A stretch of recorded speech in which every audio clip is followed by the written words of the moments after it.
Boa noite, muito obrigado por vocês prestigiarem essa nova jornada Tristão.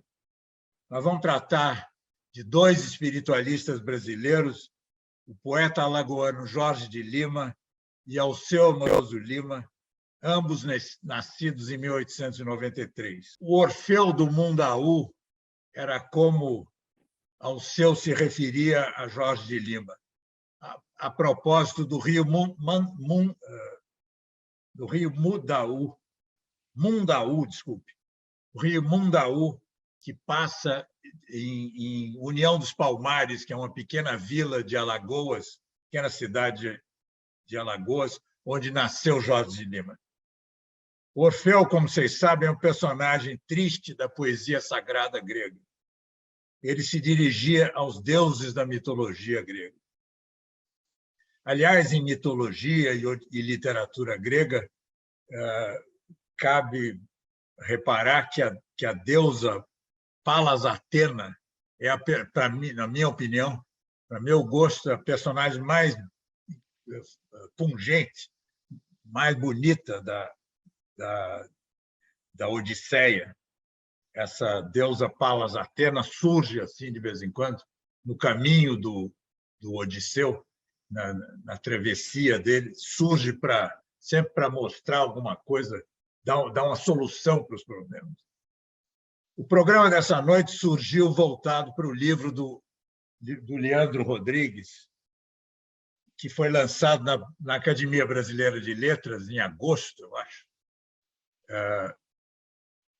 E ele organiza esse é o livro, ele reúne a correspondência de Alceu e Jorge de Lima. O Leandro levou 5 anos pesquisando este assunto, bancado pelo governo de Alagoas. E usou também, além de visitas ao Centro Alceu e Petrópolis, usou bastante o arquivo digital que existe no site, que está disponível e é de graça, no site alceuamorosolima.com.br.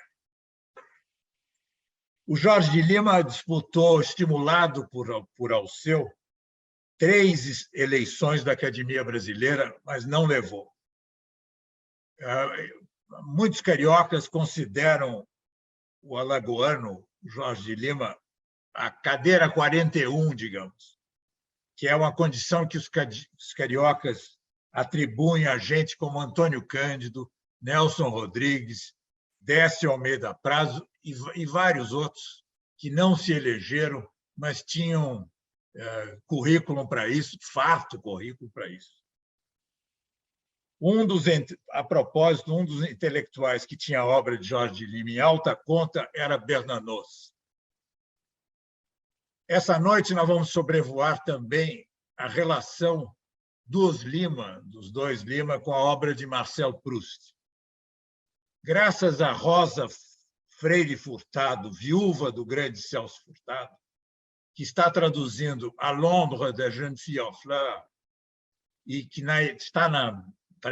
parece que vai esse ano ainda para o Prelo. Graças a Rosa, eu conheci o livro de Étienne Sautier, autor do Proust sous le tropique, que é um livro onde há uma pesquisa excelente e que é um livro muito instigante, também muito bom, eu acho que do naipe do livro do Leandro. Nesse livro, já no índice, tem dúzias de ocorrências dos dois Lima a ver com Proust. Esses dois Lima foram ambos pioneiros na divulgação da recherche no Brasil. Jorge de Lima e Alceu publicaram um ensaio sobre Proust entre 1926 e 1927. A carreira literária de Proust não foi sem sérias dificuldades, antes dele ganhar o cobiçado prêmio Goncourt em 1919. André Gide, por exemplo, recusara, no comando da Gallimard, se não me engano, recusara a publicação da Recherche pois ele via nela apenas a crônica da alta sociedade francesa vivendo a Belle Époque. Alceu entra pela contramão e chama aquela que poderia ser confundida com uma sofisticada coluna social de meta-frivolidade. Nesta noite, nós vamos ouvir os depoimentos de Leandro e de Etienne. Ouviremos também uma breve reflexão da professora baiana Evelyn Balbino sobre Tempo e Eternidade. É um livro que Jorge Lima coautorou junto com Murilo Mendes, e ambos apresentaram num curso que o Tristão promoveu no Centro Dom Vital nos anos 20, curso de literatura. Uma vez por semana eles se reuniam. Na mesa redonda que vamos ter em seguida, estará presente o Guilherme Arduini, que é um especialista na obra de Alceu. Na segunda parte da apresentação dessa noite, para os mais pacientes, vai haver uma sessão Zoom para perguntas e respostas. Esse link está no convite que vocês receberam. No total, a gente espera segurá-los até 8h30. Muito obrigado. Bem, boa noite a todos, a todas, boa noite a todos os participantes virtuais, mas não só os que estão nos assistindo nessa noite, desse novo encontro promovido pelo Instituto Afrânio Ferreira, mas também todos aqueles que vão nos assistir mais à frente, uma vez que essa gravação, essa live, esse encontro fica gravado nas redes do Instituto e também no site Alceu Moroso Lima. Então, estamos aqui mais um ano, realmente assim, digno de louvor essa iniciativa que o Instituto Afrânio Ferreira, o IAF, tem feito ao longo de vários anos sucessivos, inclusive durante a pandemia, no formato virtual, nós não deixamos de nos reunir, e é sempre importante, por quê? Porque a gente não só divulga a obra de Alceu Moroso Lima, como também a gente divulga a literatura brasileira, a gente divulga a cultura brasileira, hoje, de uma forma muito específica, fazendo essa ponte com a França, com a cultura francesa, uma cultura que marcou tanto Alceu Moroso Lima e Jorge Lima. Como o Chiquito falou na introdução, o autor que nós estamos, digamos assim, tentando explorar um pouco nessa jornada do IAF, na jornada Alceu Moroso Lima, é o Jorge Lima. Já falamos em outras edições sobre de Cavalcante, já falamos sobre Drummond, enfim, cada ano, cada edição, a gente sempre tenta, né, atingir, vamos dizer assim, um autor diferente, em diálogo com esse grande brasileiro que foi Tristão de Ataíde, Alceu Moroso Lima. A ideia é exatamente a gente trabalhar com o quê? Trabalhar na perspectiva da literatura comparada, ou seja, a obra de Alceu, o arquivo de Alceu, o legado de Alceu em diálogo comparativo, vamos dizer assim, com outros autores, com outros poetas. Eu acho que a vida de Dr. Alceu foi exatamente uma ideia de literatura comparada, no sentido mais amplo desse termo. E como o Chiquito fez bem a introdução, hoje nós estamos falando um pouco sobre Jorge Lima e especificamente sobre a correspondência que ele já apresentou. Eu vou tomar a liberdade de apresentar mais uma vez, que é um pouco do meu orgulho atual, que é esse livro, que, conforme ele bem explicou, levou 5 anos para produzir, foi uma pesquisa que eu comecei em 2017 e publicada esse ano. A gente sempre fala que o último livro é o mais importante, mas eu acho que de tudo que eu já publiquei na vida, esse livro, de fato, é o mais importante, porque eu consegui, né, nessa pesquisa de 5 anos, não só reunir a correspondência do Dr. Alceu com Jorge Lima, mas também tentar trazer o Jorge Lima, valorizá-lo mais, porque é um autor que aqui no Brasil, especialmente nos cursos de letras, eu acho que ele é subvalorizado, desvalorizado mesmo, esquecido muitas das vezes. Em alguns casos, ele é muito mais reconhecido fora do Brasil, principalmente em Portugal, do que propriamente aqui no Brasil. Então, o Jorge Lima, ele conhece o Dr. Alceu muito jovem, na verdade, ambos têm a mesma idade, né, em termos são nascidos em 1893, mas é na década de 20, né, especificamente em 1925, que se dá os primeiros contatos de Jorge Lima com o doutor Alceu. Jorge era um médico novo, recém-formado, tinha montado seu consultório na Rua do Comércio, em Maceió, capital de Alagoas. Ele é natural de União dos Palmares, mas deixa o interior para estudar na Faculdade de Medicina na Bahia, e depois ele vem ao Rio de Janeiro fazer o que hoje seria um doutorado em medicina sanitária. Ele era médico sanitarista, e depois retorna para Maceió, para Alagoas, para poder montar o seu consultório. Então, na década de 20, ele já está no seu consultório, na Rua do Comércio, e é de Maceió que ele tenta entrar em contato com o mundo literário em São Paulo e no Rio de Janeiro. Em São Paulo, a referência dele é Mário de Andrade. A correspondência de Jorge Lima com Mário de Andrade é muito extensa e muito interessante. É um projeto que, lá para um futuro, daqui a alguns anos, eu tinha vontade de organizar. E no Rio de Janeiro, que na época era a capital do Brasil, a grande referência dele é Alceu Moroso Lima, que já estava na crítica literária desde 1919. Então, naquele momento, entrar em contato, estabelecer um contato epistolar, carta, com Alceu Moroso Lima, era uma forma que os escritores, que eles se auto-intitulavam escritores da província, tinham de entrar em contato com o mundo literário da época, uma vez que Alceu era o nosso principal crítico literário. Alceu viu em Jorge Lima não apenas um poeta do Nordeste, um poeta regional, mas um poeta católico. É interessante isso, porque logo de cara, logo de início, Alceu percebe que Jorge Lima é um poeta católico, mas é um poeta que explora esse universo religioso nordestino do interior do Nordeste e, principalmente, aquele extrato de um catolicismo popular que é tão comum no Nordeste. E esse catolicismo popular, né, muito misturado, muito híbrido, inclusive com outras práticas de fé, por exemplo, a questão do candomblé, que no interior de Alagoas é muito forte. Então, Jorge Lima ele explora em alguns poemas alguns elementos ligados a essa mística da cultura negra candomblessista, especialmente naquele momento era muito associado o universo negro ao universo candomblessista do interior, uma vez que o candomblé era muito praticado e vivido por descendentes, né, de antigos povos escravizados aqui no Brasil, e ele vai fazendo essa simbiose, esse hibridismo em alguns poemas, não em todos, mas em alguns poemas, desse elemento da cultura negra, religiosa candomblessista, com a cultura católica. Então, o Alceu já começa a perceber que ele é um poeta católico, mas não é, vou usar um termo, uma expressão, não é um poeta católico chato, muito pelo contrário, não é um poeta católico piegas, não é um poeta católico, digamos assim, fanático pelo catolicismo, pela religião católica, não.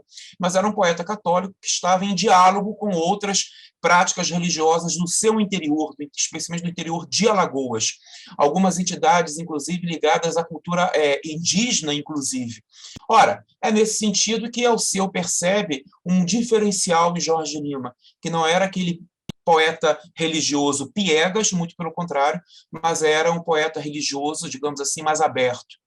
E, além do que, em 1929, Jorge Lima publicou o seu livro Dois Ensaios. Esse livro, Dois Ensaios, que, até onde eu sei, é a entrada de Marcel Proust de forma oficial, vamos dizer assim, nos estudos literários aqui do Brasil. É engraçado que o Marcel Proust morreu em 1922, no ano da nossa Semana de Arte Moderna. E já em 29, já sai esse livro do Jorge Lima, que se chama Dois Ensaios, e um desses ensaios ele homenageia, ele analisa a obra de Marcel Proust, que era totalmente, naquele momento, ainda desconhecido aqui no Brasil. Ora, Alceu, quando recebe um exemplar desse livro no Rio de Janeiro, trata logo de responder a Jorge Lima, dizendo que ele estava conhecendo melhor a obra de Proust, o pensamento do escritor francês, através do próprio Jorge Lima. Enfim, eles começam a estabelecer um diálogo que, na minha opinião, é um diálogo que vai ter na ponta de Marcel Proust como a questão questão da memória. Eu acho que o grande link que une os três, na minha opinião, é o memorialismo, a memória, especialmente a questão da infância. Jorge Lima tem uma das características da poesia dele é a infância. Então, a presença da infância. A infância é como eu poderia dizer, é um dado estilístico do Jorge Lima. Não só na poesia, como também na prosa dele.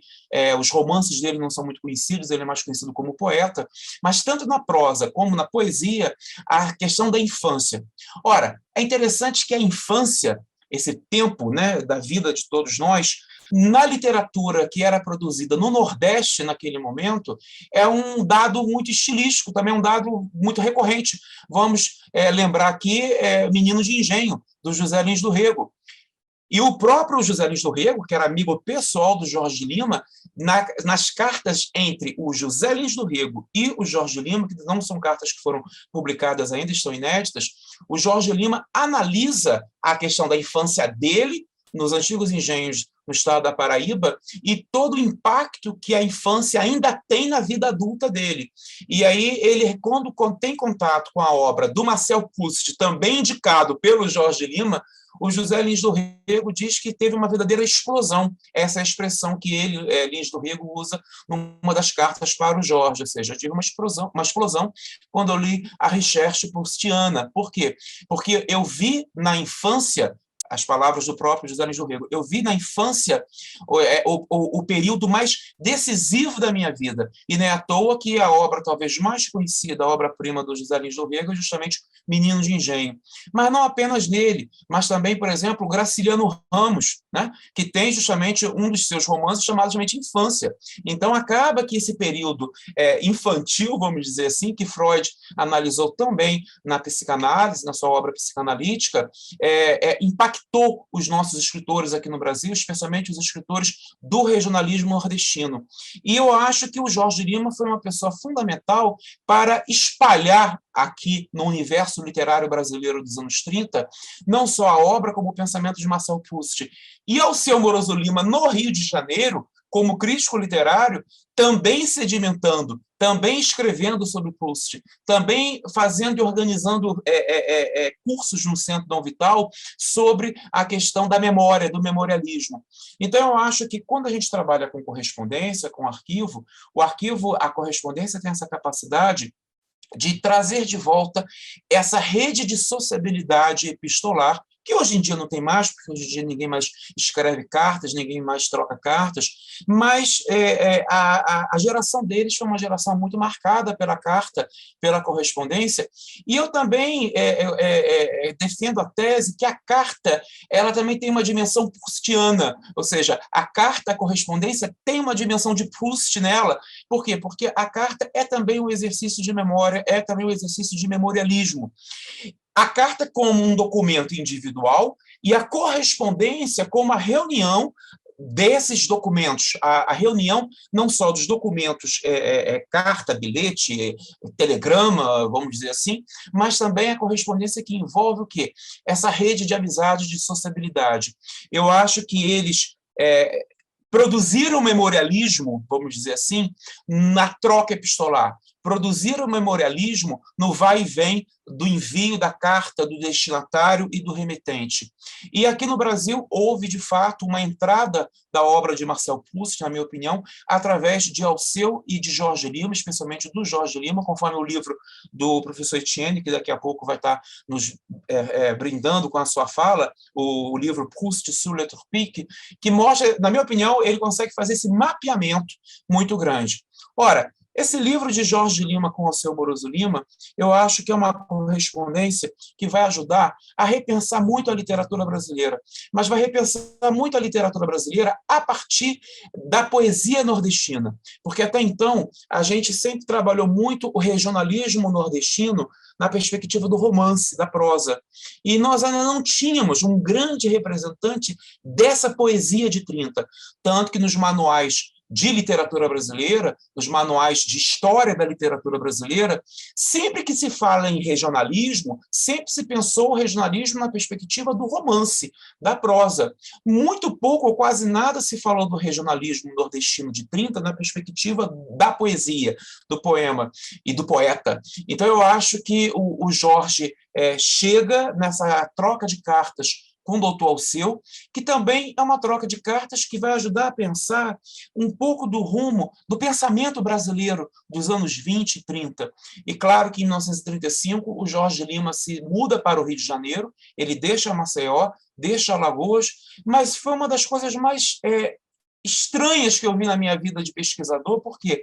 Porque mesmo morando no Rio de Janeiro, e o Jorge Lima montou um consultório na Cinelândia, no prédio do famoso restaurante Amarelinho, que no Rio de Janeiro é muito conhecido, na Praça da Cinelândia, mesmo trabalhando na Cinelândia e morando em Copacabana, ele não deixou de se corresponder com o doutor Alceu, que na época trabalhava na Praça 15, que quem conhece o Rio de Janeiro sabe que é muito perto da Cinelândia, e morava em Botafogo. Então, mesmo vivendo no Rio, eles não deixaram de se corresponder. A correspondência comprova que as cartas vão até o ano da morte do Jorge Lima. E tem uma carta que eu encerro com ela para, de uma certa forma, mostrar um pouco desse universo epistolar para eles. O Jorge Lima fala o seguinte para o doutor Alceu, uma das cartas: telefonei para a sua casa, mas desliguei o telefone, porque eu prefiro escrever. Então, para eles, mesmo vivendo perto, mesmo vivendo já no Rio de Janeiro, a partir de 1935, na mesma cidade, trabalhando a poucos metros, na minha opinião, o Jorge Lima, como auxiliar do Dr. Alceu na Universidade Federal, ou seja, na Universidade do Brasil, então também tinha uma proximidade profissional de sala de aula, mas ainda assim eles não deixaram de se corresponder de forma escrita. Então eu acho que eles praticaram ao longo da vida um exercício proustiano de memorialismo epistolar, na minha opinião, que eu acho que ajuda não só a gente a manter a memória desses dois grandes nomes da literatura brasileira, mas também nos ajuda a repensar a própria literatura brasileira, que foi trocada, foi pensada através dos correios e telégrafos. Então, eu acho que é isso que o leitor, né, espero que se sinta, digamos assim, curioso para ler essa correspondência após essa fala e as outras que virão daqui. Por quê? Porque eu acho que a carta, a correspondência, ela se tornou uma espécie de museu da escrita, uma espécie de museu da grafia, uma vez que hoje ninguém mais escreve cartas. Mas, ainda assim, os arquivos estão aí para comprovar que muito da nossa memória e do nosso memorialismo foi escrito e trocado através dos correios e telégrafos. É isso, então, que eu gostaria de falar inicialmente. Muito obrigado. Bom, então, antes de tudo, eu quero agradecer esse convite, que tem uma grande importância para mim, porque é uma ocasião de evocar duas das primeiras recepções bem distintas da obra de Proust no Brasil, fora o fato de evocar os dois primeiros a ter escrito obras, ensaios relevantes sobre o autor no Brasil.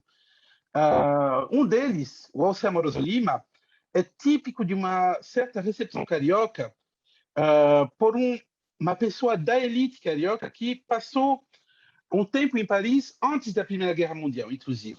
O outro, Jorge de Lima, é o iniciador de uma certa recepção nordestina e regionalista da obra de Proust, como a gente vai ver depois. Eu vou tentar observar essas duas recepções nas suas histórias e nas suas divergências. Primeiro, o que é importante saber quando se fala do Alceu Amoroso Lima antes dos anos 20, é que é uma pessoa totalmente diferente do Alceu Amoroso Lima que a gente conhece a partir de 28 e já nos anos 20. O Alceu Amoroso Lima, nesse momento, é um jovem da elite do Rio de Janeiro que nasceu em 1893, faz a primeira viagem em Paris em 1900 pela Exposição Universal, e em 1913 já está realizando a sua terceira estação, a sua terceira visita em Paris, o que, para um brasileiro da época, não deixa de ser bastante raro. Realmente é reservado a uma certa elite brasileira. No campo religioso, nesse momento, o Alceu Amoroso Lima é influenciado, em particular, pelo ateísmo do Silvio Romero, que foi o professor dele, e pelo evolucionismo naturalista de Herbert Spencer. Então, a gente vê que é um Alceu Amoroso Lima totalmente diferente do José Amorós Lima que a gente conhece a partir do final dos anos 20. No campo da literatura, ele tem influência muito importante com o Machado de Assis, com Eusébio Queiroz e com Anatole France. A gente vê aqui que tem um autor brasileiro, um autor português e um autor francês. Mesmo se na concepção que ele pode ter do Brasil e da formação do Brasil, também tem influência bem importante de Joaquim Nabuco e de Euclides da Cunha. Ele frequenta salão literário já no Rio antes de 1913, e em particular o salão de João Carneiro de Sousa Bandeira, que é o tio de Manuel Bandeira. Ele tem a particularidade com os primos, em particular o Cipriano Moroso Costa, que eu vou evocar depois, de ter gostos artísticos que não são tão comuns no Rio, são gostos de vanguarda. Eles gostam da música, no campo da música, por exemplo, eles estão fanáticos pelo Wagner, eles estão fanáticos pelo Debussy, acham a ópera italiana muito fácil. Então, realmente, são gostos que têm muito a ver com uma certa elite e uma certa vanguarda europeia já na época. Quando ele viaja em Paris, ele segue aulas de direito em relação com a formação que ele fez no Brasil. Ele segue as aulas de filosofia de Bergson no Collège de France, mas ele também tem uma vida social importante, em particular com brasileiros e latino-americanos em Paris. Seja um dos amigos dele, o Eduardo Álvaro de Azevedo Macedo, que leva ele para a reunião da Action Française. A gente vai ver que isso tem uma certa importância. Depois, a Action Française, um corrente político muito conservador, monarquista e católico na França da segunda parte do século XIX, no início do século XX. Inclusive, durante o finalzinho do século XIX, foram a Ação Francesa, que foi a principal lugar dos antidrafusistas. Então, é uma cultura que tem uma certa orientação já de direita, já muito conservadora. E, frente a isso, durante essas reuniões da Action Française, ele escuta conferência de uma pessoa que é muito importante nessa Action Française, que é o Léon Daudet, filho de Alphonse Daudet, escritor francês, e irmão do Lucien Daudet, o que tem uma certa importância porque o Lucien Daudet foi um amigo muito próximo do Proust. O Léon Daudet, quando o José Amorós Lima mora em Paris, em 1913, já é amigo do Marcel Proust e faz conferências sobre Marcel Proust no momento em que a obra dele é publicada em Paris, do côté de chez Swann.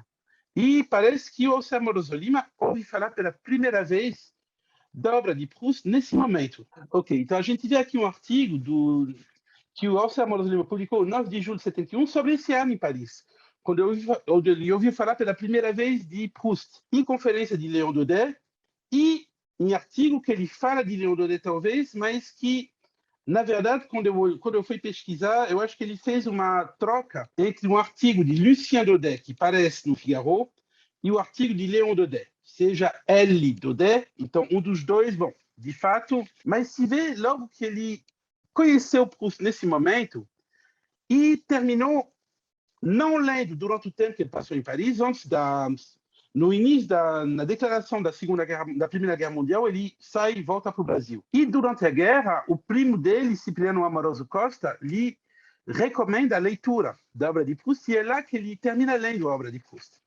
O que é interessante nisso, essa recepção de Proust que tem o José Amorós Lima é totalmente colorida pelo momento conservador na França, que na leitura que ele tem da obra de Proust já aparece também nesse momento. Quando ele escreve para Jackson de Figueiredo, ele fala de vários autores franceses que representam um momento conservador e contra-revolucionário, entre ele o Proust.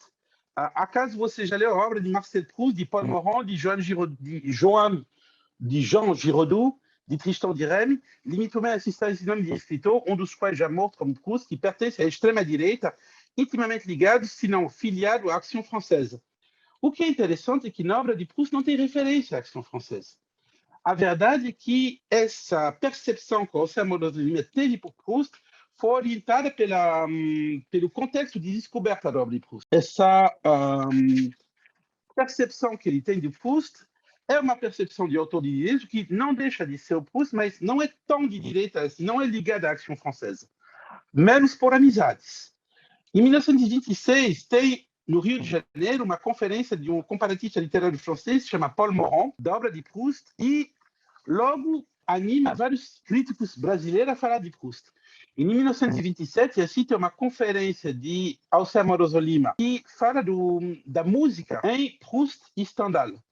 O que é interessante nessa conferência é que o trabalho é muito apoiado num trabalho de Jacques-Benoît Méchain, que foi publicado 6 meses antes em Paris, o que mostra, finalmente, um Rio que uma certa elite carioca que se pôs em ligação com o que está acontecendo na Europa, do ponto de vista literário. Em 1928, Alceu Amoroso Lima dá uma segunda conferência sobre Proust, que vai dar um dos essays, da segunda série dos essays de Alceu Amoroso Lima.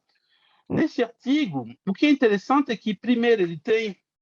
A primeira coisa que ele fala da novidade absoluta de Proust. O que é interessante porque essa colocação faz referência a uma tensão que já teve com Graça Aranha, que tinha publicado em 29, que Proust era um resto da velha literatura decadente europeia. Então, a diferença é total entre as duas percepções. A gente vê também que o Alceu Amoroso Lima refere a frase de François de Mauriac, que fala que não tem Deus em Proust, que mostra a ausência total de Deus em Proust e que compara Proust, nesse sentido, a Paul Claudel, para mostrar que Paul Claudel é um autor católico e que Proust, apesar de ser um autor que corresponde a um certo conservatismo, que pode ser ligado ao catolicismo francês, é um autor que tem uma ausência absoluta de Deus na obra. O que é interessante nessa conferência é que a gente vê, de um outro lado, que tem uma vontade de legitimidade, de construir uma legitimidade através dessa conferência, e que essa legitimidade é até internacional. A gente vê aqui nessa carta que o Alceu Amoroso Lima manda para Georges Dumas, no arquivo está anotado sobre Georges Bernanos, mas de fato é Georges Dumas, onde ele pede para Georges Dumas de mandar exemplares do texto da conferência que ele deu no Rio, em Paris,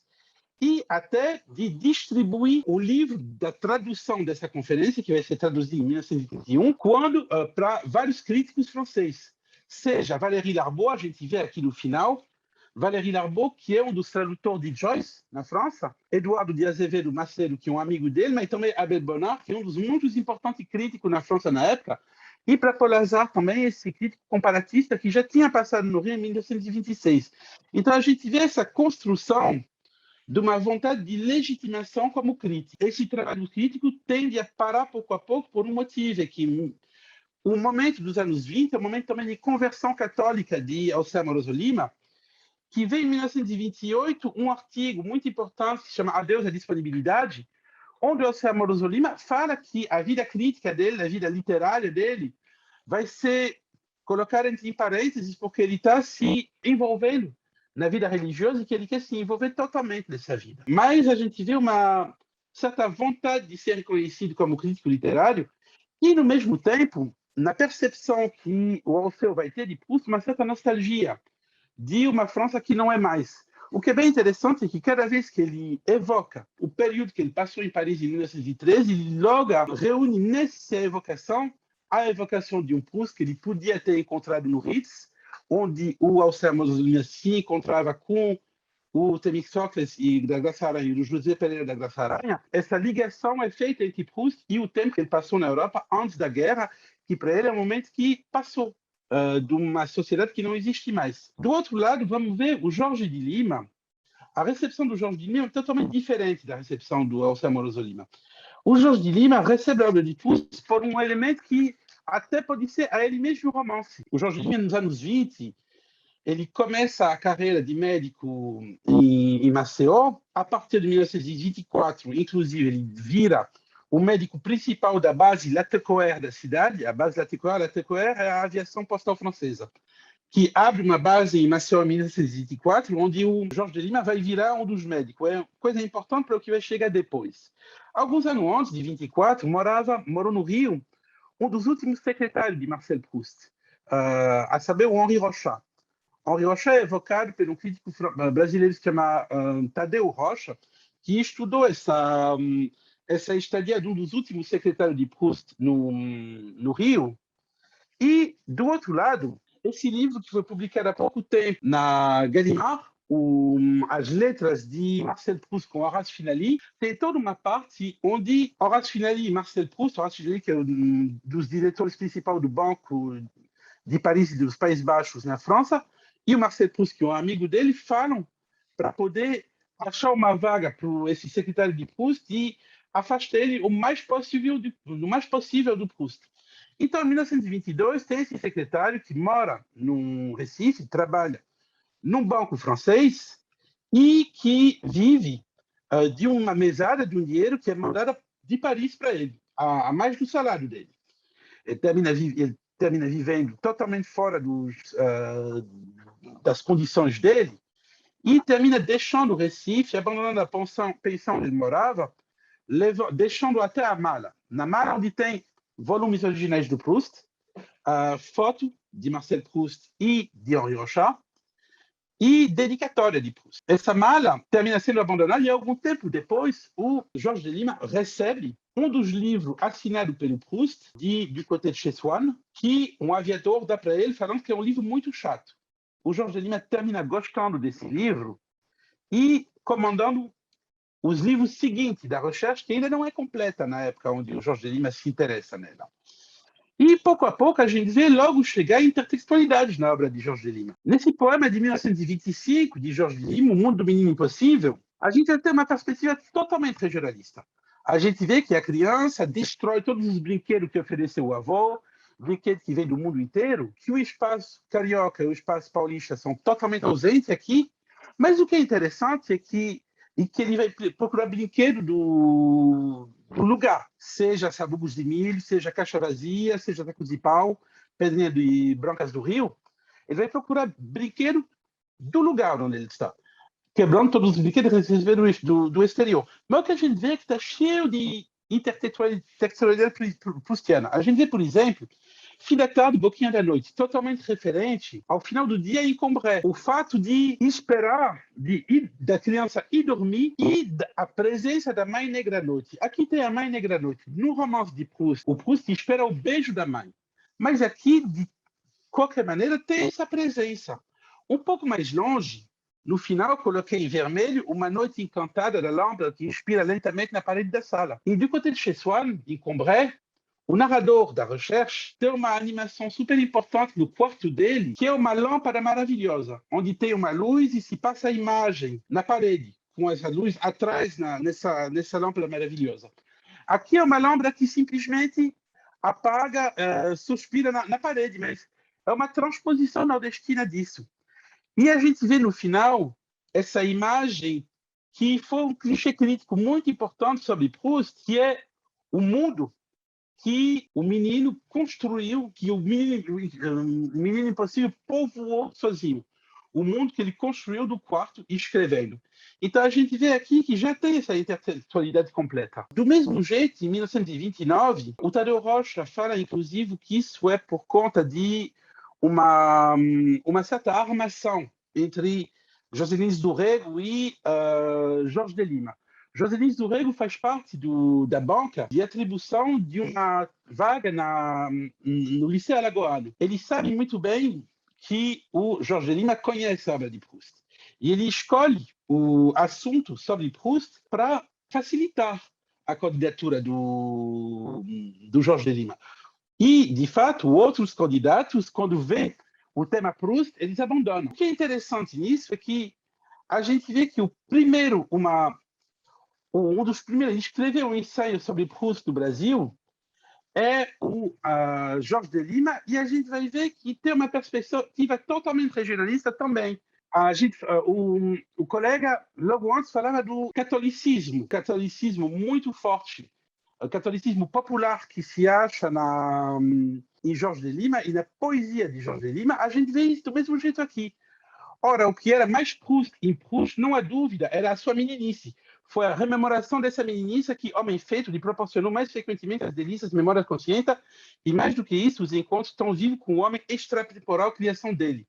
Pois bem, esse enfant Proust era um menino que as igrejas, o sino, a ternura da avó e da mãe, as coisas pequenas da vizinhança de sua Combray, como a lisière du bois de Rue Saint-Ville, ficaram para sempre. Aquele menino é este. C'était le clocher de Saint-Hilaire qui donnait à toutes les occupations, à toutes les heures, à tous les points de vue de la ville, leur figure, leur couronnement, leur consécration. Então, é essa criança que vê da casa a igreja, sino da igreja, e que vai ir para a missa, inclusive. O que é um jeito muito interessante de levar Proust para o lado católico provincial. E ainda mais interessante quando se sabe que na recherche são 7 volumes. O único volume onde se fala de província e da real província é o primeiro, é Combray. Porque os outros são ou em Paris, ou em Combray, ou em Balbec, que é uma cidade na beira do mar, mas que é uma cidade balneária para parisiense. Então, o único momento da província mesmo é do côté de Chessuane. E essa oposição entre a província e a cidade, que faz essa presença muito forte de Combray na leitura do Jorge de Lima, mostra que tem essa ligação entre catolicismo regional nordestino, regionalismo e, do mesmo jeito, a gente vê um pouco mais tarde, o que é bem interessante, é que depois do Jorge de Lima se ter mudado no Rio, a gente vê que com a evolução da obra, a transposição regionalista não é mais a mesma, ela é muito mais ligada ao contexto brasileiro, mas mais geral. A gente vê nesse trecho que eu tirei da Mulher Obscura, de 39, de Jorge de Lima, tem uma mistura de elementos proustianos, seja o momento, o início do primeiro romance de Combray, onde o Proust pensa em todas as camas onde ele dormiu, o momento em que ele cai no sono, o momento em que ele acorda. Eu coloquei a referência a esse vermelho. Tem uma referência ao trecho onde o Marcel Proust, o narrador, me desculpe, vai recuperar a infância dele com o gosto da Madeleine. Aqui, esse gosto é o cheiro do jasmim.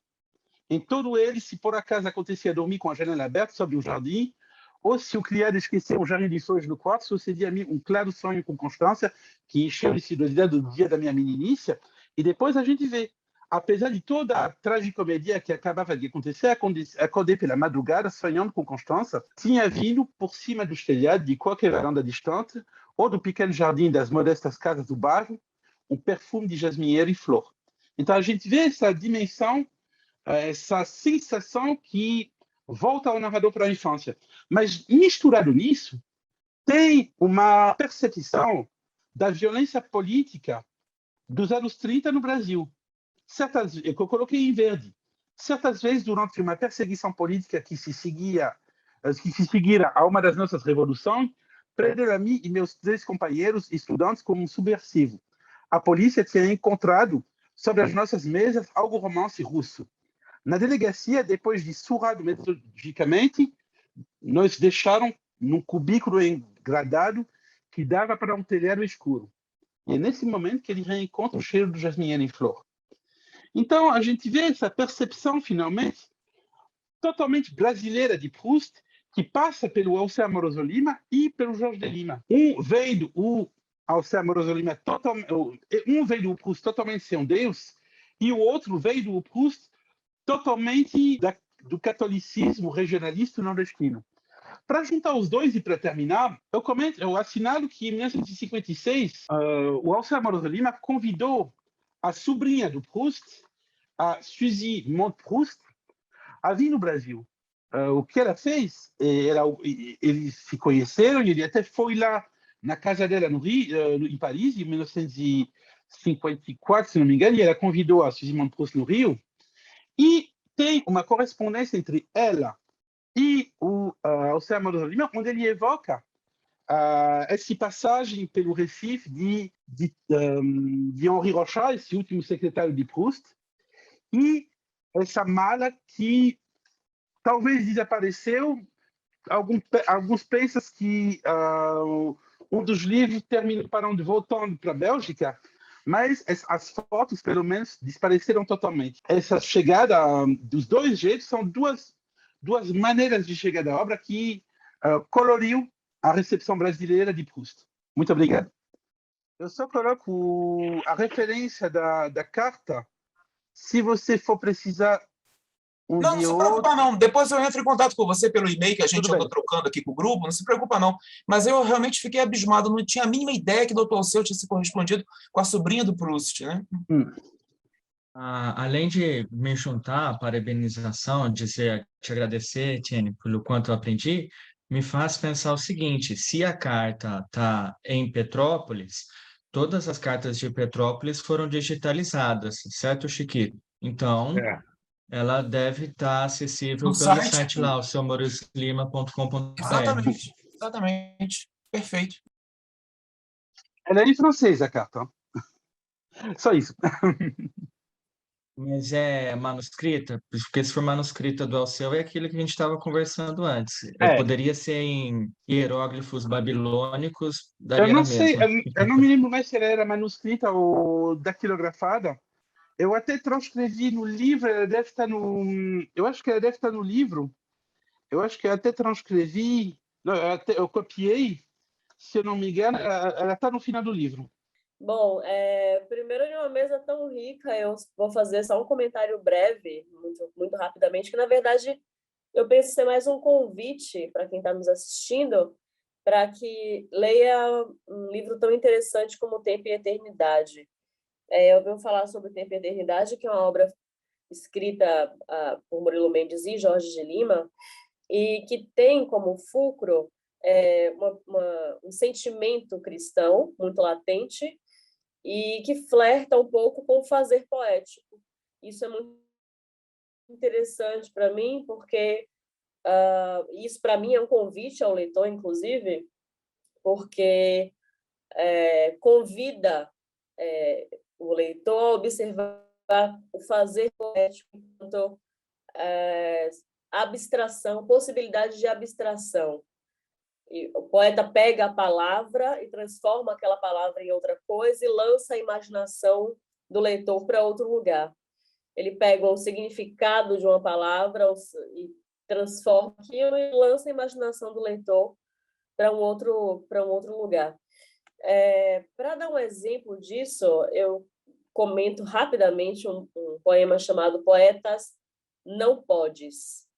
Poeta não podes. É um poema que diz que o poeta pode fazer o que quiser com os elementos que estão dispostos na natureza, pode se apropriar de diversas imagens que estão dispostas na natureza, mas que não deve tocar na palavra de Deus. Ele não deve deixar de olhar para a transcendência. Isso é muito interessante, porque o trabalho do poeta é exatamente pegar a imaginação do sujeito e levar para a expansão da imaginação. Mas ele pede que a palavra de Deus seja preservada. E olhar para o transcendente não deixa de ser um exercício de ampliar um pouco essa visão, sair do chão do concreto e ampliar a visão para uma possibilidade, que é a fé, não é o invisível, é aquilo que não é visto. Então, amplia-se a perspectiva do leitor nesse sentido. E nesse poema, por exemplo, eu cito só como a nível de exemplaridade mesmo, que é o Poetas Não Pode, começa com o limite do que o poeta não deve fazer, que é tocar na palavra de Deus, que é alterar tanto a verdade, como o poeta vai falar, como o poema nos explica. E esse poema dialoga com o prefácio que Alceu faz para o livro. Alceu, no prefácio de Tempo e Eternidade, diz: por muitos anos pedi aos modernos não fecharem os olhos ao sobrenatural. E o livro inteiro trabalha um pouco nessa empresa de convocar o leitor para o olhar para o invisível, o olhar para o sobrenatural, que não deixa de ser um pouco do trabalho do poeta, de fato, ao pegar a palavra e alterar o seu sentido e convocar a imaginação do leitor para que ele acesse uma outra possibilidade de leitura, outra possibilidade interpretativa. Então, o livro dialoga mesmo com o que Alceu pede. Lembrando que a gente está falando de um livro publicado em 35 e ainda estamos com os ares da semana de 22, enfim, e os modernos levantam algumas pautas um pouco mais políticas, entre aspas, como trazer um pouco mais da cor local para os estudos literários, para os estudos culturais, e Alceu marca, tudo bem, vamos falar sobre isso tudo, mas não fechem os olhos ao sobrenatural. E o livro dá conta de fazer um pouco disso.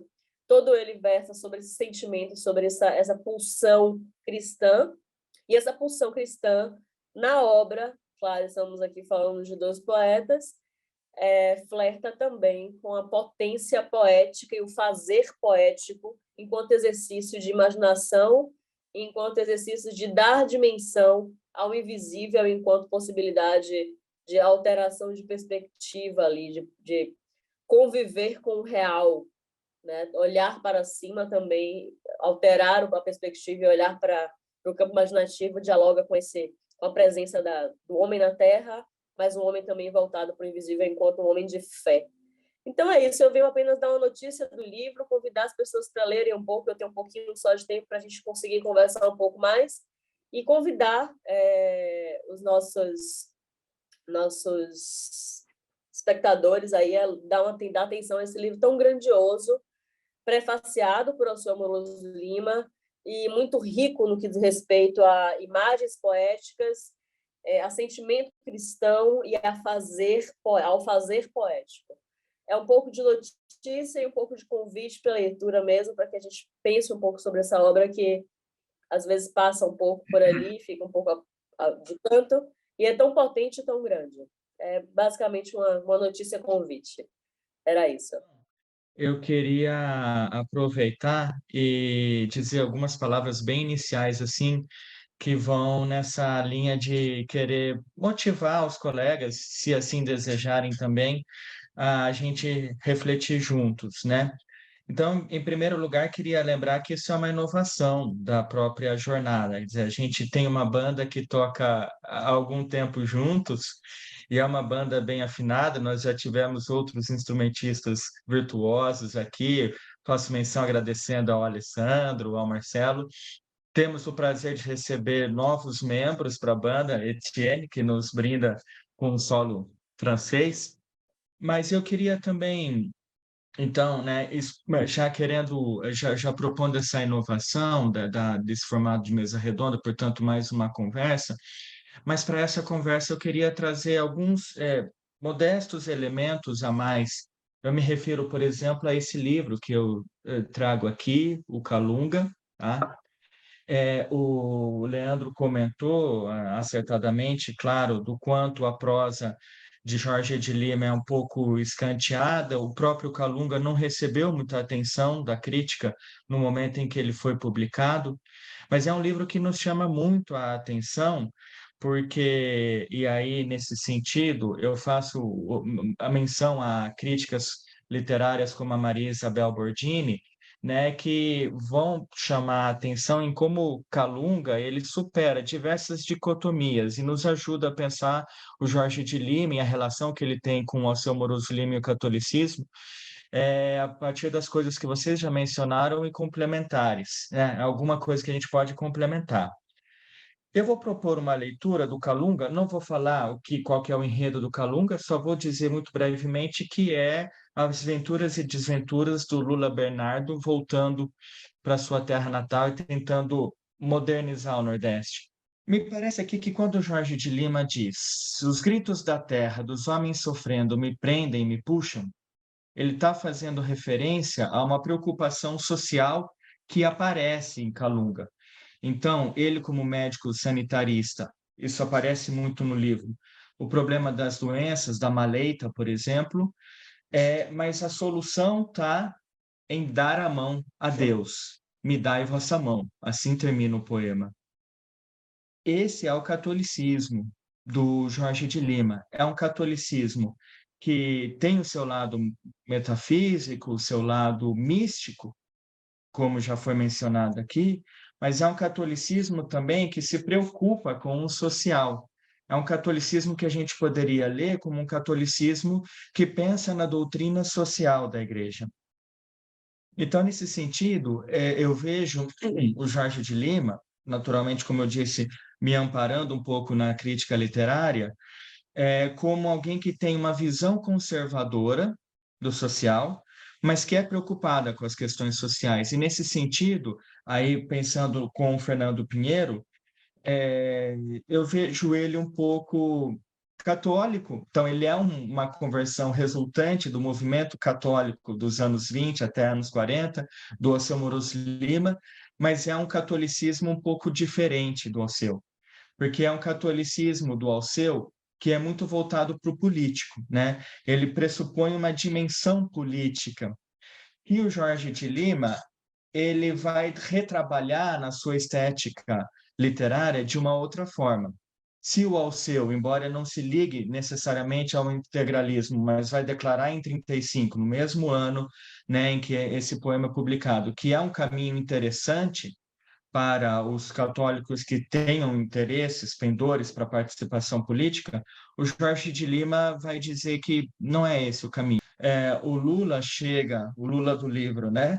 Calunga, chega dizendo aos moradores, aos cambembes, que eles devem usar botina para evitar a contaminação da maleita e desconsidera a experiência que esses cambembes trazem de que é impossível andar no mangue com essas botinas, isso no início do livro. E no final do romance, o próprio Lula se convence de que os cambembes estavam corretos, de que realmente aquela solução que ele traz, como alguém que tem o conhecimento da medicina moderna, não se aplica ao local. Então, vejam aí como a gente tem, né, uma preocupação que é social, mas que, ao mesmo tempo, quando a gente vê entre o romance e a poesia, não quer desprezar essa cultura local. Essa cultura local que é extremamente religiosa. E a gente tem aí uma outra figura que é fundamental no livro, no romance Calunga, que é a figura do santo. É uma outra ambiguidade. A gente pode fazer uma leitura do Calunga entre Lula Bernardo, Totó Canindé e o santo, que é uma figura que lembra um pouco Antônio Conselheiro no seu milenarismo. A gente está falando de Alagoas, né? Mas é alguém que o Lula detesta, porque, inclusive, compromete, sabota o projeto de modernização, mas para quem o Lula perde, inclusive perde a confiança da população, tem comprometido o seu trabalho lá na criação dos carneiros, porque ele não tem mão de obra, porque a mão de obra que trabalhava para o Lula vai seguir a figura do santo. Então, assim, ele, Jorge de Lima, como autor, ele demonstra como essa força da religiosidade popular, e aí, nesse sentido, a gente pode fazer uma outra crítica, eu vou chegar lá, uma outra separação, melhor dizendo, do Jorge de Lima em relação ao Alceu Moros Lima, ao grupo do Centro Dom Vital. Porque se em Calunga o Jorge de Lima monta uma história que demonstra a força dessa catolicidade popular, a gente pode comparar com escritos na ordem, em outras publicações do Centro Dom Vital, que faz a crítica desse catolicismo popular, que diz que esse catolicismo tem que ser superado. Eu queria ouvir, então, de Etienne, em primeiro lugar, se você tiver interesse, em falar sobre a mudança na visão do Proust na própria França e se há reflexo no Brasil. Eu falo dos anos 60. Como é que nos anos 60 um autor que era identificado com a direita passa a ver como um crítico dessa frivolidade burguesa?